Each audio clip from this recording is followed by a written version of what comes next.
राज्यात 92 लाख लाडक्या बहिणी पात्र ठरल्यात। मुख्यमंत्री माझी लाडकी बहीण योजनेची संपूर्ण पडताळणी आणि ई-केवायसी नंतर या योजनेतील लाभार्थी महिलांची संख्या 2.48 कोटींवरून घसरून थेट 1,65,66,164 वर आली। ई-केवायसी प्रक्रियेमुळे लाखो गरजू महिला या योजनेतून बाहेर पडल्यात। ई-केवायसी हा त्यातला महत्त्वाचा मुद्दा होता। ज्या लोकांच्या लक्षात आलं की आम्ही नियमाच्या बाहेर त्या ठिकाणी लाभ घेतलेला आहे, त्यांना वारंवार संधी देऊन त्यांनी ई-केवायसी केलं नाही। 1,65,00,000 बहिणींनी ई-केवायसी केलं, त्यामुळे त्या पात्र ठरल्या। त्यांना रेग्युलर कुठलाही खंड न पडता पैसे मिळतात। काहींनी ई-केवायसी केलं नाही।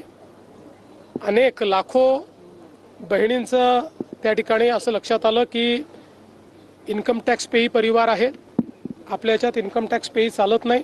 कोर्टामध्ये केस केली, हायकोर्टात गेले, रोज शिव्या दिल्या, ही योजना बंद करा म्हणून सांगितलं। आणि आता तेच हिंदीमध्ये मगरमच्छ के आंसू म्हणतायत, तसे मगरमच्छ के आंसू आता हे यांच्या डोळ्यातनं वाहून राहिले।